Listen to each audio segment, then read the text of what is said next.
సుగ్రీవుడు వానరులకు రాజు.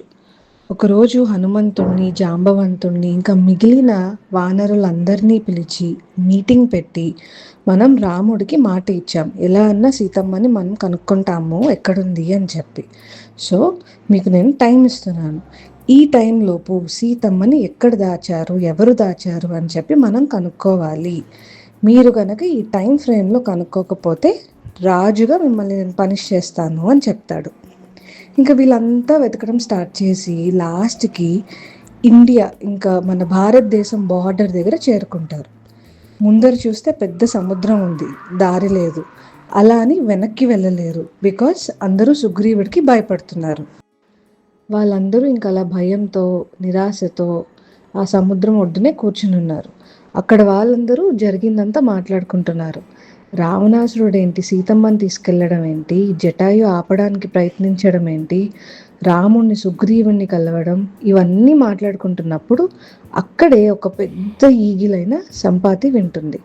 సడన్గా వచ్చి, జటాయు నా తమ్ముడు, నా కళ్ళకి చాలా పవర్ ఉంది, నా తమ్ముడు చెప్పాడు కదా రావణాసురుడు తీసుకెళ్ళాడు అని, అదిగో అక్కడ దూరంగా ఒక ఐలాండ్ ఉంది కదా, అదే లంక, నాకు కనిపిస్తోంది.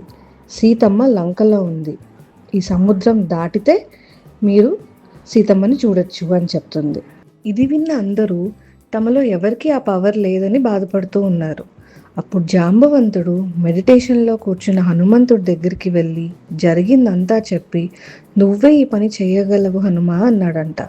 అప్పుడు హనుమంతుడు ఆశ్చర్యపడుతూ, నాకా పవర్స్ ఉన్నాయా, నేను కూడా ఒక మామూలు మంకీనే, నేను ఎలా ఫ్లై చేయగలుగుతాను అడిగాడంట. అప్పుడు జాంబవంతుడు చెప్పాడు, ఈ సృష్టిలోనే ఫాస్ట్గా ఎవరైనా ఫ్లై చేయగలరు అంటే ముగ్గురు మాత్రమే. అది ఒకటి వాయుదేవుడు, ఇంకొకటి గరుక్మంతుడు, అండ్ నెక్స్ట్ థర్డ్ వన్ నువ్వే. మీ ముగ్గురు ఈక్వల్గా ఎగరగలుగుతారు అన్నాడంట. అలా చెప్తూ తనకి తన చిన్నప్పుడు స్టోరీని గుర్తు చేశాడు. మనందరికీ తెలుసు కదా, హనుమంతుడు చిన్నప్పుడు ఆకలేసి సూర్యుడిని మామిడి పండు అనుకుని ఆ మామిడి పండు తిందామని చెప్పి ఎగురుతాడు. అలా ఎగిరిన హనుమంతుడిని ఇంద్రుడు వజ్రాయుధంతో కొడతాడు. సో కింద పడిపోతున్న హనుమంతుడిని వాయుదేవుడు పట్టుకొని, నా కొడుకుని వజ్రాయుధంతో కొడతారా అని చెప్పి కోపం వచ్చి, ఈ ప్రపంచం మొత్తంలో గాలి ఎక్కడ ఉండదు అని గాలిని ఆపేస్తాడు. అప్పుడు అందరు దేవతలు వచ్చి వాయుదేవుడికి సిచ్యువేషన్ ఎక్స్ప్లెయిన్ చేసి, హనుమంతుడికి ఏమీ అవ్వదు, ఎప్పుడూ చిరంజీవిగా ఉంటాడు అని వాళ్ళ పవర్స్ అన్నీ ఇచ్చి బ్లెస్ చేస్తారు. కానీ ఇంత చిన్న వయసులోనే హనుమంతుడికి తన పవర్ని ఎలా యూజ్ చేసుకోవాలో తెలియదు. సో మహర్షులప్పుడు ఒక శాపం ఇస్తారు, కోపంతో శాపం ఇవ్వరు, ఒక ప్రయోజనం కోసం ఇస్తారు. ఎవరన్నా గుర్తు చేస్తేనే హనుమంతుడికి తన పవర్స్ అన్నవి గుర్తొస్తాయి, లేదంటే లేదు. ఎందుకంటే చిన్నప్పుడే ఇన్ని పవర్స్ హనుమంతుడికి ఇచ్చేస్తే తను ఎలా వాడాలి, ఏం చేయాలి అని తనకి తెలియదు. ఇదే తనకి తెలిసినప్పుడు తన పర్పస్ కోసం అని చెప్పి తన పవర్స్ని వాడతాడు అని చెప్తారు. జాంబవంతుడు ఎప్పుడైతే ఇది రిమైండ్ చేశాడో వెంటనే హనుమంతుడికి తన పవర్ గుర్తొచ్చింది. రాముడికి దండం పెట్టుకుని, ఈ పవర్ సీతమ్మని వెతకడం కోసం అని నేను అర్థం చేసుకుంటున్నాను అని ఒకేసారి పెద్దవాడయ్యి అక్కడే ఉన్న మహేంద్రగిరి అని ఒక మౌంటైన్ మీద నిలబడి అలా జంప్ చేసి వెంటనే ఆకాశంలోకి ఎగురుకుంటూ లంక వైపు ప్రయాణం సాగించాడు.